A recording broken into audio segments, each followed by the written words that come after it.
poner full screen. Si yo lo pongo full screen, ustedes lo ven full screen, no cambiar.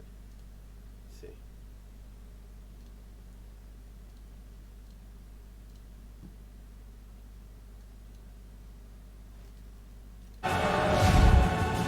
Dragons soar near a tower. A stone watcher is clutched in a dragon's claws. Words appear. World of... No, yo quiero el trailer. Me está poniendo el habladito. A ver. Bueno, pues ya se siguen viendo.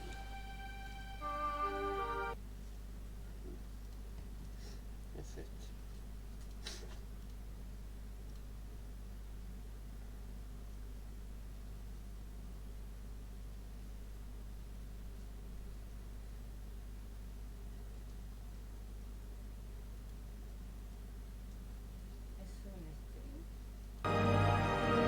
Sí, con el chiquitito.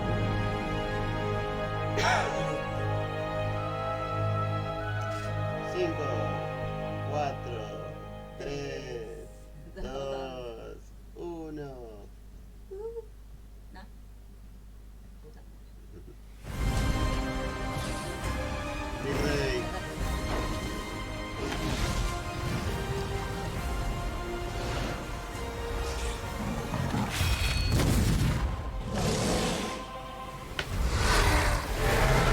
Estoy esperando la serie, bro.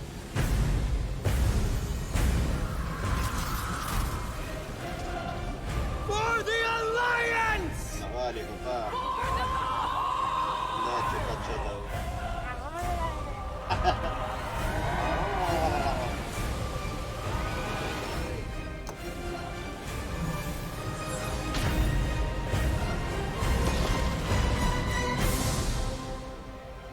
For Azeroth! Ese mi negro. Aguante, Varian. Hi everyone, I'm John Haidt, General Manager for Warcraft, and with me today are my friends Ian Hazacostas, who is the Game Director for World of Warcraft, and Holly Longdale, who leads up the production team for WoW Classic. I really appreciate you tuning in. I know we're really excited to be able to give you updates on what's happening in World of Warcraft. But first, I want to thank our community for all the feedback you've given us this year, and especially our Community Council. You've helped shape and influence the updates that we've done recently and what you're going to see in the upcoming year. I mean, really, for Shadowlands in particular, the story of the last 9 months or so of this expansion is all about the community, and it's shaped by what we've been hearing from them, and us realizing as a team that we just collectively needed to do a better job of making sure the community felt heard, and so that led us to the changes we made in 9.1.5, but also really re-examining some of the assumptions and foundations of World of Warcraft about things like character investment and mains versus alts, or how catch-up should work, or the appropriate role of friction in our systems. And I think 9.1.5 represented a step in the direction of letting players have more freedom to play World of Warcraft the way they want to play it. And we really built our Eternity's End content update from the ground up around those principles. What are some of the things that the community said that influenced your decisions for Eternity's End? Things like the method and pacing of acquisition of the Covenant Legendary item, tons of tuning, and I think every step of the way, we were listening to make sure that we were carrying forward those lessons learned in the course of 9.1.5 into Eternity's End and beyond. So WoW Classic came about because of the community. Yeah, they continue to help guide and support us as Classic evolves. World of Warcraft has always been about the world and the players that inhabit it. And we are, in a lot of ways, curators and caretakers of that journey and of that experience. And so once this Classic community formed and grew, we had to listen to them. It's this tide of listening to the community and paying attention to what is a good experience for our players now. And where we really saw a sea change in this idea is with our Season of Mastery realm, which is a Season of Fresh Start Classic. And initially we were talking about it like it was going to be like a fresh start. Let's try this experiment in a season. It'll be about a year long. And then when the community found out about it, we started seeing this upswell. Yeah, the team just took that idea and ran with it Yes. and turned, you know, what started out as a small community project into this Soul of Iron system that became a centerpiece of Season of Mastery and a whole new opt-in hardcore mode that we've seen communities built around. Yep. Lots of, you know, thrilling victory and painful defeat. 5 hours. I made it 5 hours. Yeah, and it continues. Like Burning Crusade Classic, we wanted to balance the Paladin seals between Horde and Alliance, so we made an addition there. We wouldn't have gotten there without the community's input.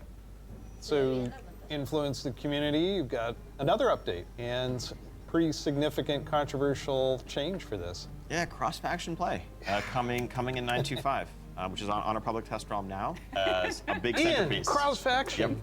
You're breaking with a 17-year tradition. Yeah, it's something. It was not an easily made decision by any means, you know. And I think this is another one of those areas where really we try to take to heart community feedback and requests and ask ourselves as a team whether there's a way to accommodate such an earnestly held desire and still feel like we're being true to the roots of the game.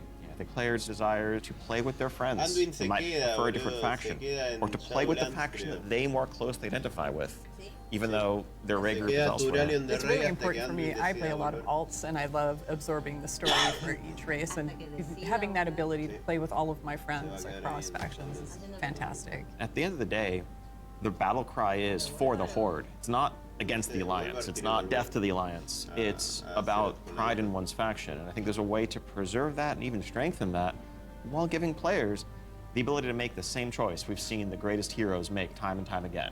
I can't wait to do this. I'm seeing a lot of my friends that I never knew had a max level character in the other faction suddenly come out of the woodwork. And then, you know, with these cross-faction groups, many of them are going to be diving into something new that we're doing to kind of cap off Shadowlands, a Season 4. Kind of a remix, a bit of a greatest hits, revisiting all of our raid zones across the expansion, bringing in some familiar older favorites into the Mythic Plus rotation. And you know, we recognize this is kind of a closing chapter, a little bit of a send-off to Shadowlands. As everyone gets ready for what happens next and what will come next, want to give, you know, a fun new challenge for everyone to sink their teeth into. Really cool stuff for modern WoW players. I'm super excited about the gear upgrades that you're going to give me and the chance to go back and play some of those awesome raids. There's a lot to explore. Very exciting. For our next adventure in World of Warcraft, we're going to go back to Azeroth. We're going to a space with high fantasy. Our fans of Azeroth for a long time. This has been kind of the foundation of much of the lore of WoW. So without further ado, let's watch the cinematic. Por fin.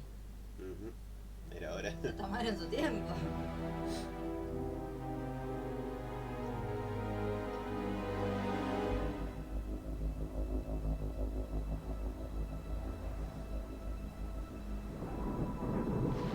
The world has been sundered. La Legión. It cries out in pain. We must go to its aid. We entrust our ancestral home to you, the Watchers.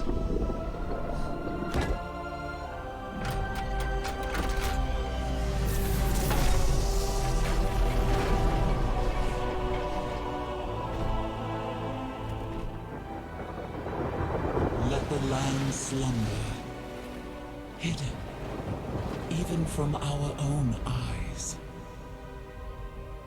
You will feel our return in the waking of the land. Then, you must light the beacon of Tearhold, lest the path home be lost to us forever.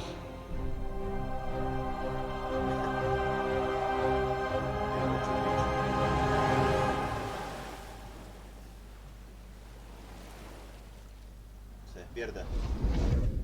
No, No. No. Plop. ahora se despierta.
is healing.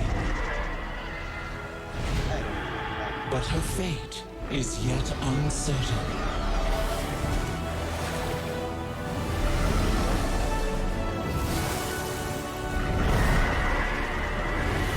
Together, we shall be Azeroth's protectors once again. Here, the new age of dragons shall begin.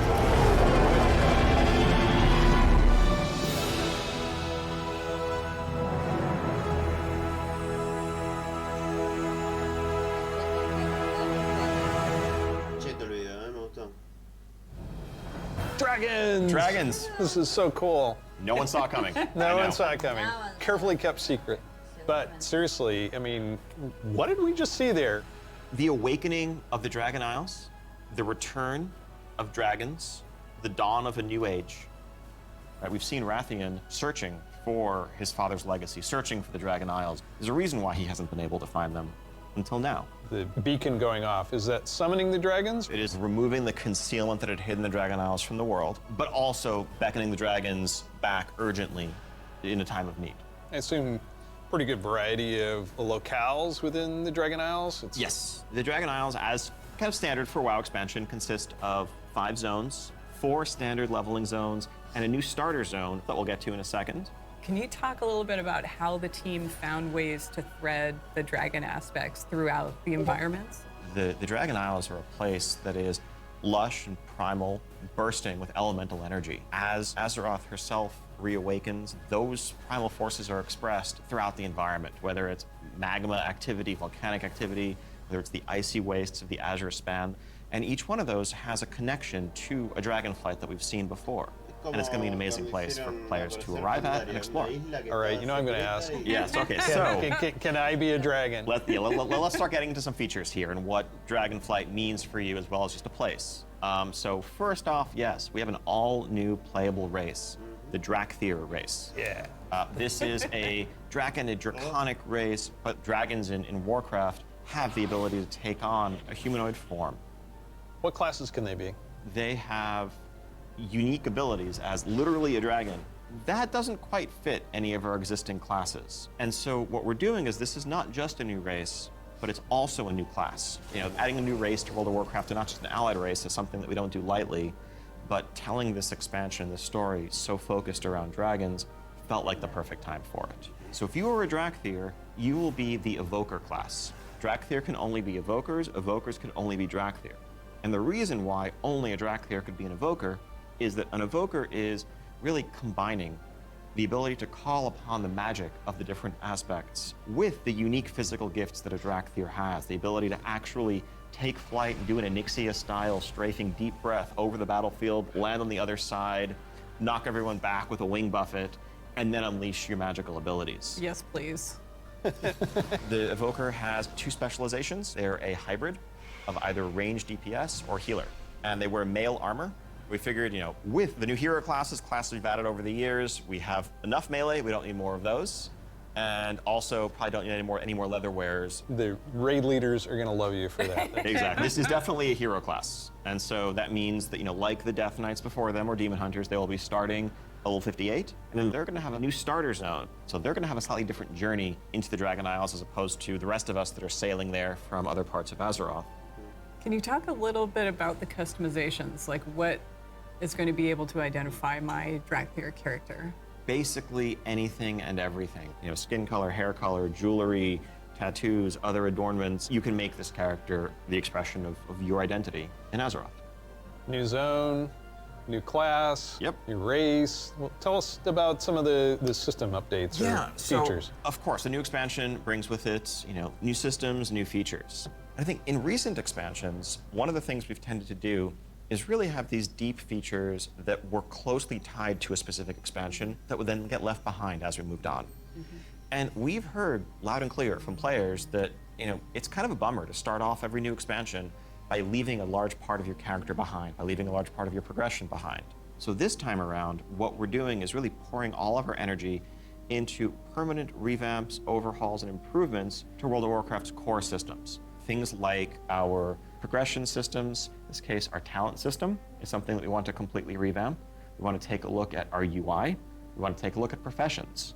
So with the talent revamp and the arrival of Classic, did you learn anything about how our talents work? I think seeing a new generation of players play with those talents and work through those talent trees really underscored some of the things that, frankly, we lost when we shifted to the Mists of Pandaria style talents and beyond. A big piece of that was some of just the granularity, the feeling of getting a level and spending a point to customize your character to make yourself a bit better in some specific way. But also, that sense of hybridity that you could have. That's something that we've largely lost. And so the new talent system avoids directly pitting player power throughput choices directly against those sort of utility hybrid choices, because we know that there's always a right outcome there. And we also understand that there's a lot of strength in the flexibility of the modern talent system to let players customize their talents for a particular encounter or for dungeons versus PvP, and we don't want to lose any of that. So John, UI? Oh my God. Yes, I got this 30-inch monitor trying to keep track of where I am on the map, all my buffs, and over here, what's going on in chat. It has literally made my eyes go like this. So, You're not alone in that. We've made a lot of incremental changes and additions over the years, but really this is a revamp, this is an overhaul. And so we're excited to really modernize the look and feel while staying true to the origins of World of Warcraft. Now at the same time, we're not looking to take away the sort of power user customization there. Add-ons are still there if you want them, but we want a much better default out-of-the-box experience for all players, new and old alike. and can I reduce elements, remove elements, if I want to explore the world and see the beauty of Azeroth? When it comes to specific elements, as much as possible, we want to let players choose what to show and what to hide so that they can control it themselves. You mentioned professions. I have a critical question about this. Go on. Can I wear a chef's hat? Yeah, I knew it. Our approach to professions in Dragonflight is really all about delivering on fantasy and identity as a crafter. And so if you want to be a serious blacksmith, if you want to be a great leather worker, we want to deliver the ability to invest time and energy into that, become a master crafter, be able to make items that are in demand, interact with the community. One of the big pieces that we want to do to support that is a new work order system to have a bit more convenience than just spamming trade chat all day. But if you are someone, you're not yourself a blacksmith, but you have a bunch of mats and you want them forged into a great sword, you can put that work order up, list your mats, offer a commission, and a skilled blacksmith can come along and make you the weapon of your dreams. I think we left out one thing, though. You can be a Drakthir, go to Dragon Isles. Can I have a dragon? What's the fantasy of dragons, if not soaring over the lands? And so we're really excited to introduce a feature that we're calling dragon riding. It's dynamic with everything from momentum to dive bombs, the ability to just sort of build that speed up and feel the world rushing past you in a way that should be much more exciting than traditional flight that we've made available in the past, but that's also available for players through a customizable dragon mount right from the start. So this is a skill you learn over time, right, to become an awesome dragon rider? Yes, you'll be able to sort of upgrade aspects of your flight, but you will have this new form of flight from the start. And the dragon companion that you have is, of course, very thoroughly customizable, which is a new thing for us for mounts. This is not just a generic dragon that everyone has, but a drake that is yours. What do you want its scales to look like, horns, the shape of its head, other attachments, armor pieces, and more. Take your pick. This is so cool.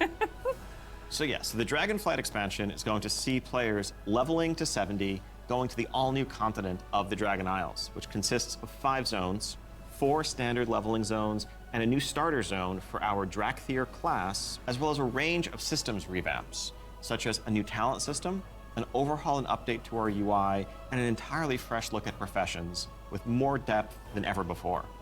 Also getting around the Dragon Isles is going to come in the form of dragon riding, which lets you customize and upgrade your own mount so that you can fly in a sense from the start. And of course, as with any new expansion, we have a new set of dungeons, a raid, and much more to come. We also have an alpha that will be starting up in the future. Check out our website for more information and keep an eye out for those opt-in signups if you want to help us test out Dragonflight and give us even more feedback to make it better. We do have a deep dive that follows this, so please stay around. Classic players, we haven't forgotten about you. You could probably guess where we're gonna go next. One of the all-time favorite expansions for World of Warcraft. Let's watch the cinematic.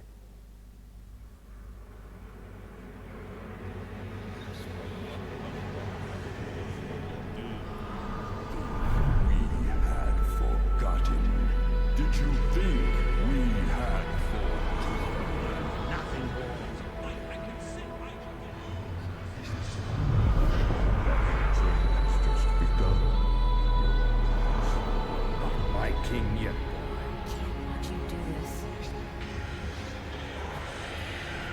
Argent Crusade come for God of your father! Of your people! For all the lives you've stolen! My son, the day you were born, the very forests of Lordaeron whispered the name Arthas.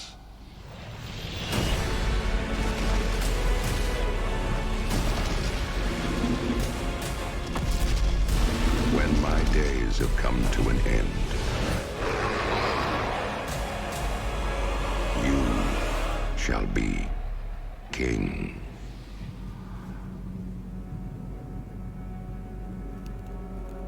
Qué genial.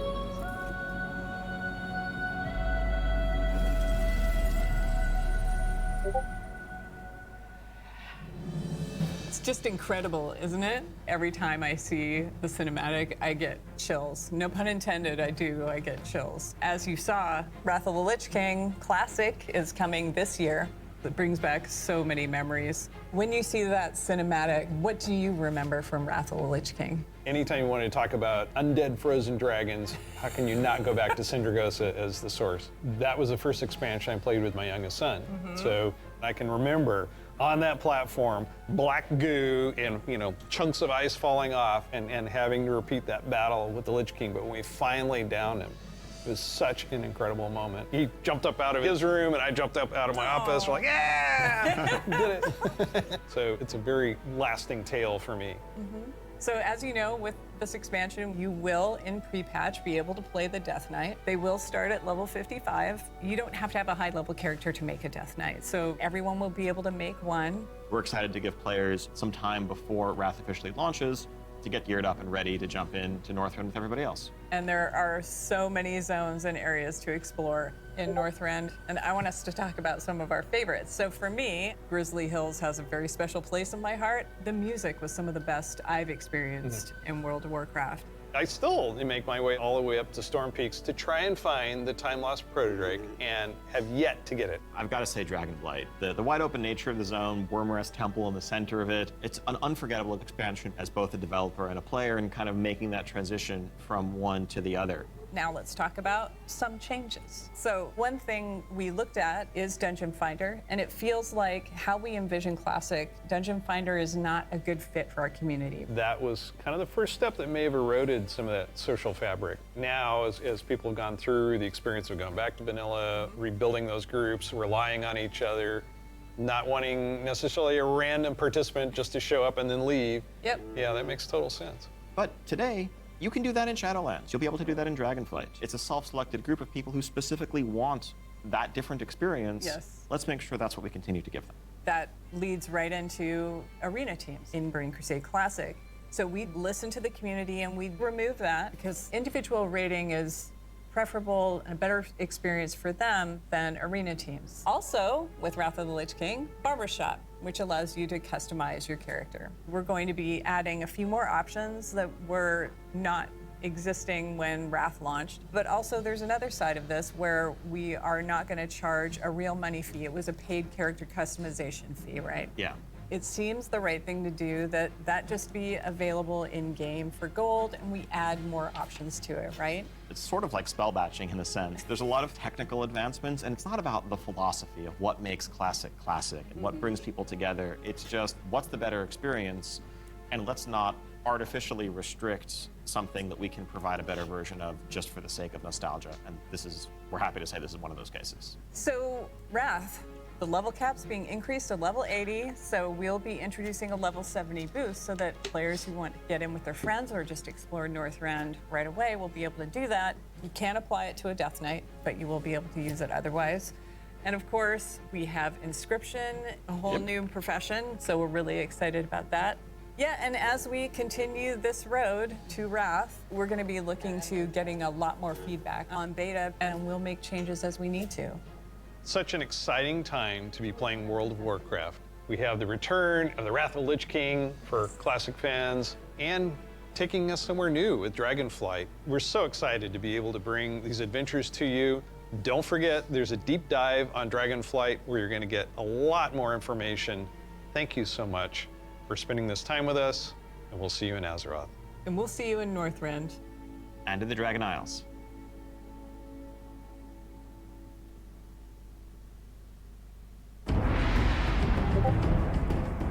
Hi there. Welcome to the Dragonflight Deep Dive. I'm Steve Denuser. And I'm Taryn Gregory. Starting it off here, we're going to talk about the setting and the story of Dragonflight. We've got this great expansion, exciting pre-render trailer that everyone just watched. So let's talk about the setting for Dragonflight, the Dragon Isles. Dragon Isles have been known for a long time in Warcraft history as a mysterious place where the dragons came from long ago, but we never knew much more than that. We're going to this place that is kind of the broodlands of all the Dragonflights, the place where they nested, where they built their civilization. The Dragon Isles was the center of the Dragon's kingdom when the world was young and the mortal races were just starting to form kingdoms of their own. But when the Legion invaded for that War of the Ancients, that sundering that resulted from the explosion of the Well of Eternity, broke the world. Literal sundering of the continents of Azeroth. And because of the breaking of the world, that magic kind of drained away and the land went dormant. So they had to leave the Dragon Isles behind. And as we saw in the pre-render, they left behind some Titan Watchers to look over the land. And when someday they hoped that elemental energy would resurge once again and draw the dragons home and reestablish their kingdom. And that's when the message goes out to the flights and they feel it in their bones. Now it's the time for the sky to light up with the colors of the aspects once again, and for Alex Straza and the others to come home. But the land has changed a lot in all these thousands of years they've been away, and some very old threats have awakened as well. We're looking into the culture of dragons as they exist in Warcraft. Dragons as we know them today were very different in the early past, the early history of Azeroth. They were much more primitive, much more savage, what we now know as proto-dragons. And then some of the dragons were empowered to become the aspects. The green flight, red flight, blue flight, bronze flight, black flight, each with unique powers, each with the ability to protect the world in different ways. These pillars of draconic power appointed to defend Azeroth from threats within and without. Dragons used that power both for good, in the case of most of the aspects, but also for nefarious reasons in the case of the Black Dragonflight led by Neltharion, who would become Deathwing. And what we will find in Dragonflight is that some of these ancient divisions run deep. And so it begs the question, where do we go from here? If this is an opportunity to reclaim their legacy, to be the protectors, as the cinematic mentioned, that they once were. To do that, they're going to need the help of our heroes, our players, to come to the Dragon Isles with them and face some of these reawakening challenges, because it's not just that this land is peacefully waiting for the dragons to return and reclaim it. There's those old enemies that have awakened as well. Yeah. One of those being a race of kind of elemental half-giants, the Jarradin. The Dragon Isles isn't just populated by dragons or just by the Jarradin. There's also many other occupants here in the Dragon Isles that have been here either just recently or for a while, including a fan favorite coming back, the Tuskar. That's going to be awesome. We've got other cultures there as well in the Dragon Isles. We're going to find out about a civilization of centaurs that predates the ones that arose on Kalimdor much later. And some of our favorite characters that we've seen over the last few expansions, such as Reaccion. And whether he's ready to step up into a leadership role, or if there are other alternatives out there that would be better suited to the job of being the aspect of the Black Dragonflight. I think one thing the players are going to be really excited about this expansion is the new playable race, the Drakthir.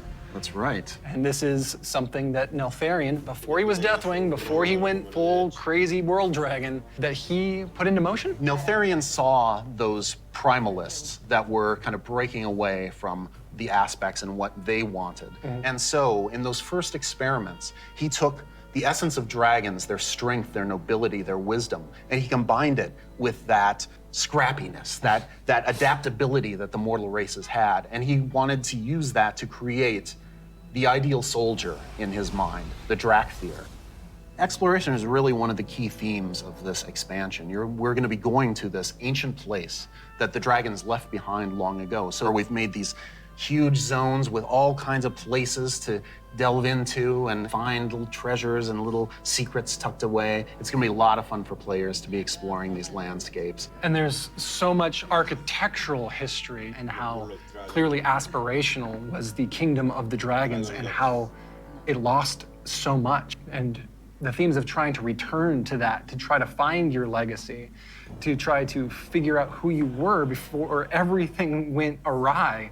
But there's questions, you know, thematic questions of what does it mean to be true to your legacy? Are we going to repeat the mistakes of the past? The dragons have had to learn those lessons just like the mortal kingdoms have had to. And I think that's one of the reasons why the dragons see this now as the time that they have to return and they have to step up once again as protectors of Azeroth. We're helping the dragons because the dragons have helped us in the past too. So by using the Explorers League and the Reliquary together, that allows us to delve into some of that history. And when I look, you know, upon the Dragon Isles and all of its visual splendor, I get so excited for the prospect of a truly Azerothian adventure alongside Calicos, along with Rathian, Ebonhorn, with Ysera's daughter Marithra, as each one of them is trying to find their own flight.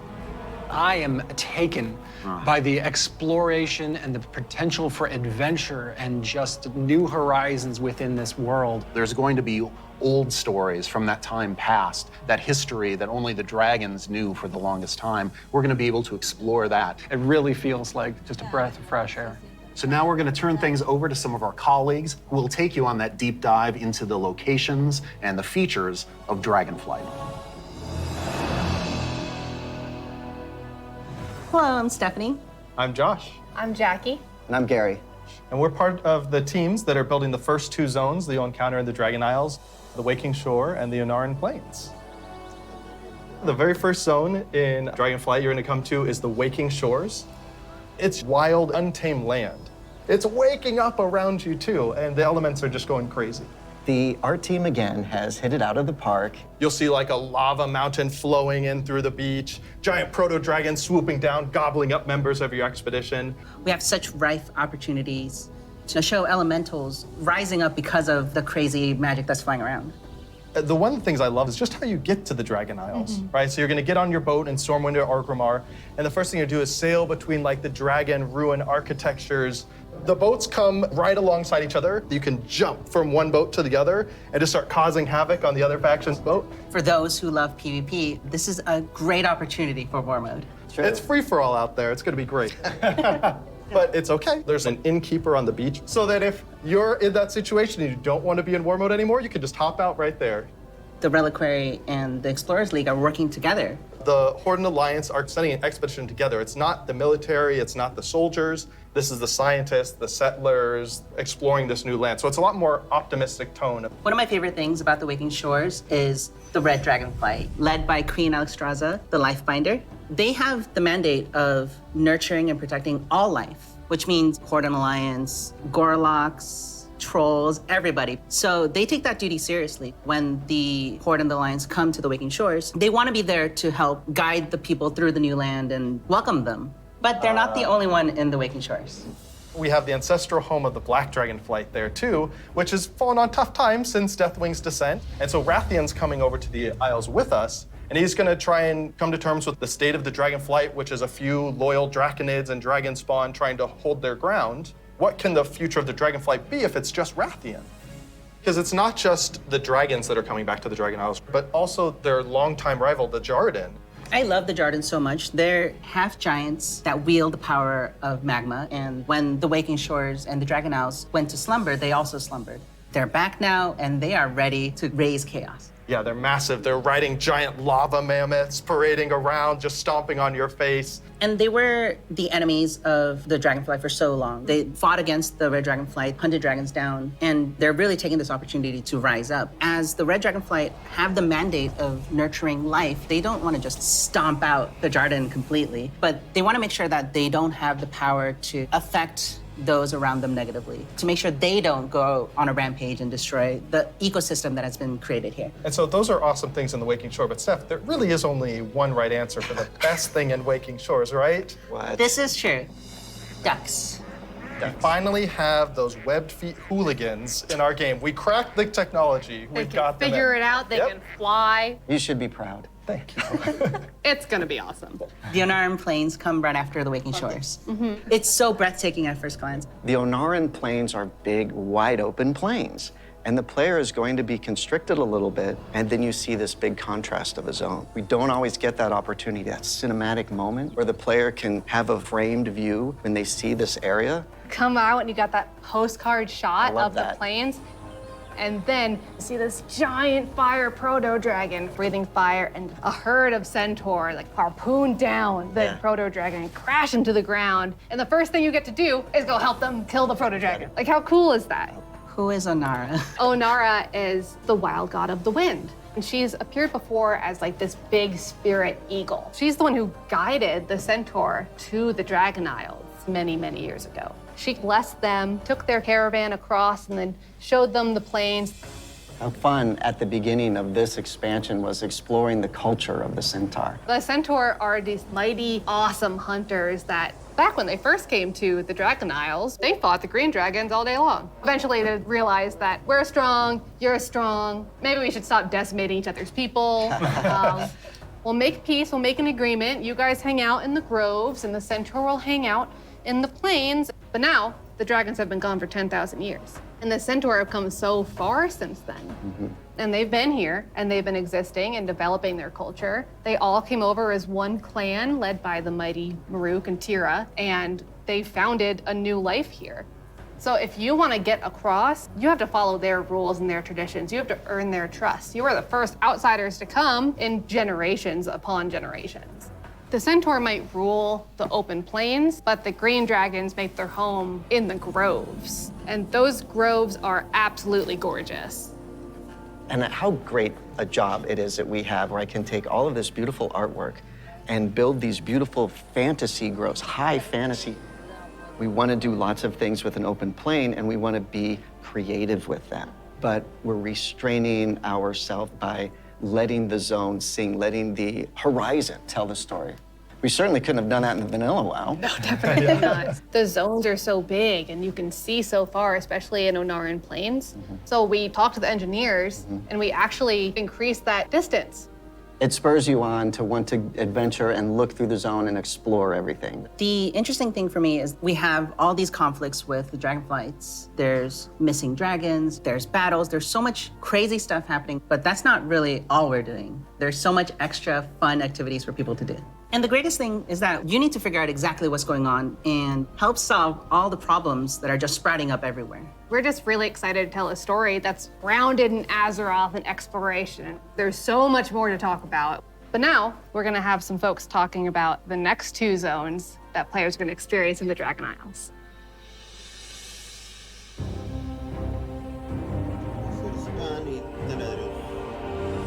Hello, everyone. My name is Kate. I'm Christy. I'm Kate. I'm Sean. We're going to talk today about Valdrassus and the Azure Span. So Azure Span is going to be the third zone that players adventure through, and it's one of our biggest zones that we've done in the Dragonflight, maybe even to date. We knew it was going to be like the largest visual elevation change, and it really started with this great concept art. When we first were taking a look at the design, we kept coming back to one of our favorite Wrath zones, which was Grizzly Hills. And we really wanted to take that, but wowify it more. And I don't know if you've ever been up to the Bay Area, but in the morning, that coastal fog comes in and dips down into the redwoods and that sun shines through. That's really what we wanted to encapsulate with this forest. And not only we have redwoods, but we've got all different types of trees. Eventually, it'll break open into this wide open tundra that's just golden and red, and you'll reach up to another level of elevation where you get to see the snow. The majority of the zone is covered in snow and ice. We have giant frozen waterfalls, ice rivers as far as the eye can see. And Sean, I know in the forest, we can expect our first creatures. We have a small group that lives there called the Gnolls. These gnolls are all throughout the forest and Azure Span. They've made this their home. Some gnolls with strange magic that we're going to find out what exactly that's about. Snow gnolls, or as I call them, the snolls, up in the winter area. And then some regular gnolls that are just going to be around the forest area. So then we go into the big open tundra where we meet our second group, the Tuskar. It's going to be really neat to explore their culture a lot more. And those kids are adorable. I absolutely love the Tuskar. Honestly, all my downtime's probably just me hanging out with the Tuskar. So it's been a little while since we've seen them. We remember the Tuskar from Wrath of the Lich King. They're also getting a nice, cool up-res for their models, along with expanding their culture. So there are going to be male Tuskar, female Tuskar, Tuskar kids. So we're going to fight alongside them, which includes help from a certain group of dragons, the blue dragons. We're going to follow the story of Kalagos, our blue dragon buddy from the Kirin Tor, and he's going to be adventuring into Syndragos' archives. It's a giant zone. There's a lot of surprises. When we're done there, we head over to Aldraz's. Aldraz's. It's really incredible because you will be going through some of the previous zones and seeing a lot of ruins for the dragon buildings. But when you get to Thaldrazis, everything is perfectly intact. It's beautiful. It's pristine. It is the seat of power for all 5 dragonflights and home of the dragons. It feels that way with the huge vertical mountains. We've got these great cave systems where you may end up finding little dragon hordes. My favorite dragonflight right now is the Bronze. They've got a really cool area in Thaldrazis, and their magic is time. There's so many cool story hooks that we could dig into there. There's so many cool gameplay options. And we have a little bit of an adventure for players. It's gonna be a lot of fun. I can't wait. We really wanted it to feel like their old stomping grounds. One of the really cool features is going to be the main city and player hub for this expansion, Valdraken. It is a culmination of all of the dragon's efforts to put together what a city would look like. So we ended up having a bunch of really fun small vignettes where you can see that the blue dragonflight is hosting a public library, and the red and green dragonflights both have their own separate gardens. We'll also have some convenience services for players, including an auction house in the city, which will be really nice if you're looking for more exotic wares. The thing that really sold me on Thaldrazis was the initial concept art we got of Tierhold. Oh, yeah. Wow. And this is a 10,000-year-old Titan technological marvel. Tierhold has these awesome aqueducts that actually come out from the structure all the way to the city across the valley. And in the cinematic, there's just this amazing shot where you see Alexstrasza swoop under one of them, and there's splashes of water cresting across her wings. So when players are flying around themselves, they get to have their Alexstrasza moment. What an incredible place and filled with so much history. Tierhold was built by Tyr. He was a Titan Keeper back in the day who helped the Aspects fight Galakrond. And when they settled on the Dragon Isles, he built this facility. And even though Tyr's gone, the dragons have held him in reverence. But that was 10,000 years ago, and they've let the Titans maintain the place. An incredible amount of history has happened since then. Flights have been nearly wiped out. There have been invasions, betrayals. Aspects have died. And these are the kind of things that leave marks on a society. So now they're all back here, and they're all here together. As we were designing the zone and the city itself, we're trying to figure out, how do we tell those stories at the same time as making sure that this is a really convenient place for players to go and, go shopping, as they tend to do. So much adventuring happening on the Dragon Isles. It's so cool. As a player, you probably don't have your own dragon wings. You are going to learn the art of dragon riding. It's so vertical, and I'm just excited to dive off the tops of towers and swoop under things. It's actually one of the things that we're about to learn about next. Hi, I'm Jake. I'm Andy. I'm Kali. And I'm Graham. And I'm really excited to talk to you guys today about the Dracthyr Evoker, our new race and class coming in Dragonflight. We're here to talk about not only the Evoker, but also dragon riding, which is our exciting expression into the exploration of the Dragon Isles. We knew with a dragon-themed expansion, we wanted to let you play a dragon. Not a big dragon, Alexstrasza size. That'd be tough to fit into raids. I'm sorry, Jake. Okay. I know. Fine. But a draconic humanoid. So the Dracthyr, created by Neltharion. And like our other hero classes, you get to choose if you want to start on the Horde or Alliance side on character creation. So let's talk a little bit about the Evoker, the class they can be. What's unique about it is because the Dracthyr are created by an aspect, they have the ability to wield the magic of all 5 dragonflights. So Evokers can take advantage of red magic and blue magic and bronze magic. And to show that, we created a visual, what we call a prismatic effect. This prismatic effect is basically the coalescence of all their energy as they channel it into whatever spell that they're going to cast. You have a red magic spell called Pyre. So when you shoot it out of your mouth, it twirls in the air with all 5 of the Dragonflight's magic as it turns into the red spell before landing on your enemies and exploding and hopefully burning them. I'll take that one. Getting that vibe across that they use all 5 was really important to us, but we did want to make sure that each specialization focused on 2, because casting 5 different colors gets a bit messy. So their damage dealer specialization, their first of 2, Devastation, mostly focuses on red and blue magic. Red being very fast and explosive, burning everything with Pyre, whereas blue is more focused and overwhelming. You can shoot a beam of energy out of your mouth to disintegrate one single enemy in front of you. There's a healer spec called Preservation. The healer spec is going to focus mostly on your green and your bronze magic. So your green is going to be evocative of the Emerald Dream, your growth and your nurturing spells.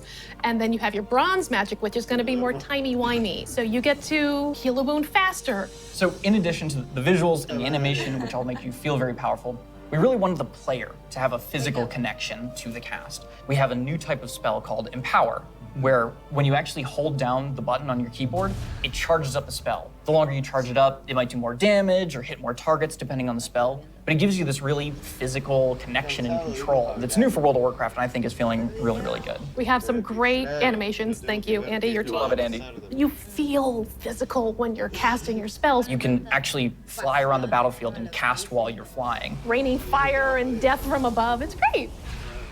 In addition to the gameplay, though, another part of feeling draconic is looking like a dragon. Well, we talk about dragons breathing fire, but you know what's actually fire? What's actually These fire? customizations. Oh my goodness. But no, they're really, really They're cool. awesome. Because you have both your draconic form and your humanoid form. And the customization options for both of them are amazing. They're very good. What about color? Just tell me you tell can us about the change colors. color.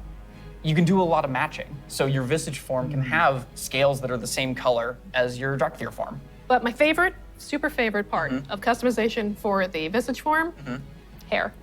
Yeah. Because I can actually do this in game. Yeah. The tech is here. We finally did it. As players make their way through each of the areas of the Dragon Isles, they'll partner up with the Dragonflights to move through the air as they've never done before. You'll notice I did not say flying, because flight has a very specific meaning for World of Warcraft. Yeah, it does. And we're talking about something new called dragon riding. And as the players are honing their dragon riding skills, they're going to get to see all new animations that go along with the different look and feel of the drakes. We're aiming to shake up movement with this new system, providing players with a deeper immersion with forces like momentum and gravity. We knew that for Dragonflight, we were going to have the opportunity to show players a whole new set of Dragon Isle drakes, completely unique from all the other things they've seen in World of Warcraft. And so we wanted to come up with a movement system that would add that sense of physics, weight, and gravity, like you were mentioning. We knew it was going to take a huge team effort, not just animation, but it was going to take effects. It was going to take the engineering team, who we rely on heavily, and that combined with some new animations really helps to lend that feeling of physics as you move through the air in ways that you haven't before. And the icing on the cake is going to be some really cool effects that we've added on top of all of that. So for example, when you start hitting maximum velocity, you're going to see contrails coming off the edges of the wings. And then as you do your rolls and spirals, you build up more and more speed. There's going to be some screen effects on the display to indicate that you're reaching maximum velocity, which really adds to the overall kind of immersion and sense of reality. As players make their way through the Dragon Isles, they'll discover new cosmetic options to fine-tune their Dragon Isle Drake's appearances. Things like snoots, horns, tails, elusive Dragon Isle Drake armor, and more. Can I have spikes? Definitely. Okay.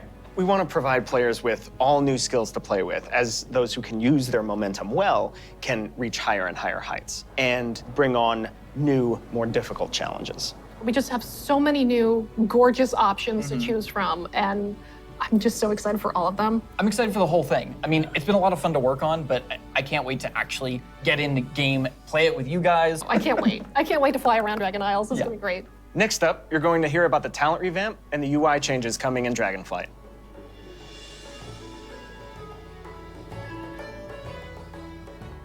Hello, my name is Brian. I'm Crash. I'm Jay. And I'm Laura. We are very excited to share your final revamping the WoW HUD UI. And it is all. Es que te sacude, me despertó. No es que haya algo malo, simplemente. Also time for a major revamp to talents and specializations. I have a big question for the group.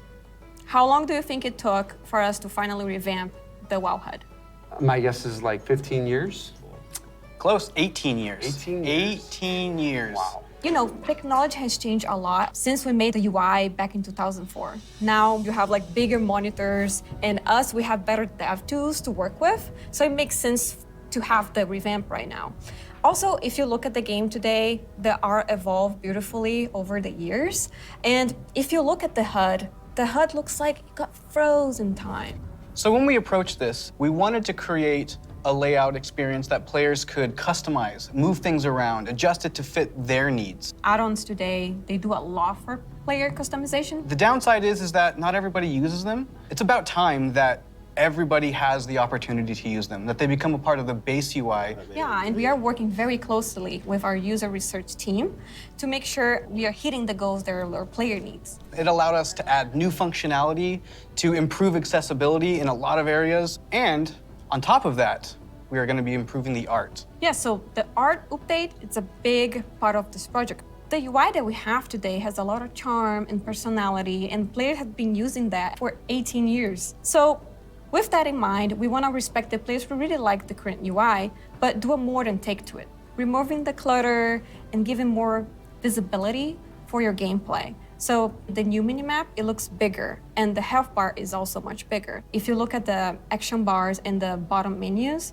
they have less head frames, and you can really open up your gameplay, so you don't have a lot of your UI in front of you. And of course, we want to find iconic pieces from the current HUD, but we want to bring it back in a nice way. So we for sure updating the Griffins. They look so nice now. And the Horde, don't worry, we got you. We're going to have your version as well. So let's talk about the edit mode. We are putting a mode in that will let players move various HUD elements around on the screen. So I'm able to move the mini-map, say, from the right corner all the way over to the left corner. If I want to bring my action bars from the bottom and kind of put them more in the center by my character, those are all things that I'll be able to do? Absolutely. And each of those different components will have various sets of options that you'll be able to work with. They'll be able to save it, edit it, copy it, name it. Also, it'll remember which spec you're in. So if you're someone who jumps around a lot, as you switch, it will switch to whatever HUD layout you have for that spec. This is an ongoing project. We're going to keep working on it. So we really want to hear back from you. A project that we're all excited about that we've been collaborating a lot on is something that's pretty UI intensive, and that's the talent system. It hadn't changed in a long time, like you said before. And we really started with, how can we have players have more choice over what their character has? As you level up, we give you a new spell or a new ability, something that kind of makes you stronger, but it's determined by the designers. We decide the order. Yeah, we started looking for a system that would give players a much wider set of options. And after looking at all those things, what we really returned back to was the idea of trees. But it's actually two trees. We have a class tree that offer different class utility, and then we have a spec tree that is focused on performing your role, whether that's damage, tank, or healing. Can I just jump in and say that I personally am super excited about having trees come back. There's a big nostalgia hit for me. As we said, we have these two trees because we feel like picking a specialization is a really important part of your World of Warcraft character now. And so we want to make sure that when you choose that, it kind of affects the tree in some way. Yeah, as soon as you open your talent tree, you'll see something new. The class side will have some abilities filled out for free, just kind of starting you off in that spec you've chosen, but then you'll have your first point to spend in the class tree, which could be something related to that spec or role, or it could be something from elsewhere in the class. There's a lot of things that we can do here, and part of that is encouraging players to perhaps make combinations that they've never really been able to see in the game before. This is an opportunity to put a lot more art and fantasy in the actual talent UI itself. You have seen that a lot through most recent expansions, but not the base UI. We want you to be able to tinker with it. You know, we want you to be able to make a lot of changes at a lot of times and not necessarily have to commit. The power really is coming back to the player. It's not something we want people to feel locked into, and so one of the things that we'll be preserving is the ability to change these talents at the same kind of frequency that you do now. Yeah, the old school players, when you see trees this time, just think, yeah, I'll go from my raid night to my arena match and figure out what I think is the best for both of those. And that's a process we want to make really fluid. So we're building a save load feature that lets you create your build, name it, save it, and then load it up very quickly and freely. Talents were really about the breadth of options. We've made all these different cool things over the years, but when are they at their coolest? It's when players can hold the building blocks of what can make up their class, their spec, and put them together in a way that works for them. So these are really cool features that we've been working long and hard on, and we're very excited about them. And it's just an early preview of the things we've been doing. We can't wait to see the reaction that you have to them, and please reach out to us and let us know your thoughts on them. And next up, we're going to talk about professions in Dragonflight.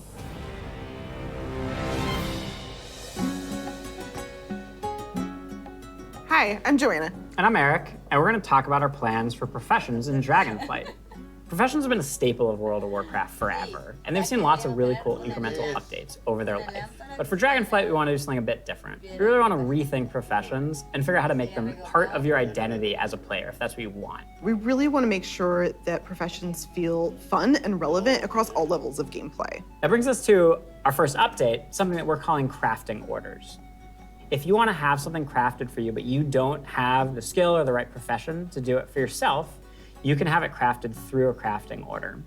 You can basically browse any of the recipes that can be crafted, pick the one you want for yourself, and then you include some or all of the reagents needed for the recipe, including ones that only you can get your hands on. You can find someone in person to do it right in front of you for you, or you can also go to an NPC and using an auction house-like interface, send the order out. If you're doing this, you can pick, do you want to send the order to anyone, sort of a public order, or do you want to only send it to your guild, or to a specific other player? Maybe it's a friend who you know will be able to craft the item really well for you. If you are really dedicated to your craft, you're going to be the best at what you do. One of the coolest things about this is the item you had crafted can also be soul-bound. In the past, you could only get your hands on crafted soul-bound items by having that profession yourself. Now anyone can have them crafted for them, which is really neat and really expands the number of items that we can provide that are really powerful because everyone can have them crafted through the crafting order system.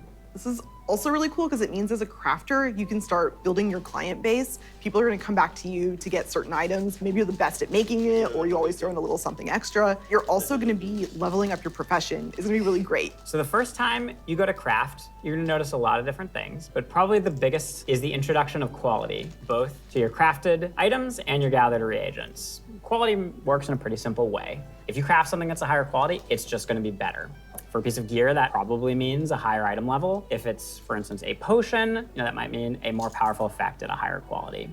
And we're doing a lot of new things in the UI. We've put a lot of work into it to make sure that the professions feel really special and unique. And another thing you might notice in the crafting UI that's new is the introduction of stats, specifically to your professions, both crafting and gathering. And this is another sort of major input into quality. Probably the biggest source of your ability to craft items at a higher quality is through crafting specializations. We've had crafting specializations in the past, as far back as original World of Warcraft. With Dragonflight, you can go out and earn specialization points in a whole bunch of different ways. So maybe you find an old book on a bookshelf in a ruin somewhere, or a hermit in a cave who can teach you a little bit about your profession. So let's say you're a blacksmith. You might decide that first you want to become an armor smith. And the more points you spend in armor smithing, the better you're going to get at crafting all armor. This also means that if you specialize one way, other people in your guild may specialize in a completely different path. So this means that your guild could have several top blacksmiths and everybody is providing something unique and valuable to the team, which is really cool. Now that reminds me of another update. We're actually adding crafting tables to all the different crafting professions. We're going to take those and we're going to put them all in the main city of Valdrakken. And you're going to go in there and you're going to get to see all the different players crafting their items at their cool crafting tables. Yeah, it means you're going to walk into the city and you're going to see like all these alchemists huddled over here, and you're going to see all these blacksmiths over by the forge. There will be other players filling orders or grabbing orders. It's going to be a whole new crafting area that's going to make you feel really part of the world. It just seems like a much more lively area than it has in the past. What I'm most excited about, though, is the gear. We're introducing new types of gear for every profession, and when you go to, say, mine a node, you're actually going to just switch into that gear. It's going to be really great. You're not going to have to carry that stuff around in your backpack anymore. There's actually going to be dedicated slots for each of your pieces of gear. But I'm a numbers guy. I love progressing. All pieces of profession gear will have those special stats that we mentioned before on them. And as you get your hands on better versions of the gear, it's really going to help you get better at your profession. I can't wait. Thank you for tuning in to the Dragonflight Deep Dive. You've heard a lot about the content and changes coming in Dragonflight, and we've got a lot more in store for you in the coming months. Until then, we'll see you in Azeroth. Bueno, Se durmió. se acabó. Para Within siempre. history, the reveal. Se acabó, se acabó. Acá estaban en partes, mira qué pajera. Ujú. Bueno, nada, ¿qué opinas? No sé. ¿Vos qué opinás? Yo opino que esta nueva raza, ¿Va a ser un robo? esperemos que no, opino que va a estar bueno, pero no sé. Creo que va a ser una contra un poco en cuanto a otros personajes.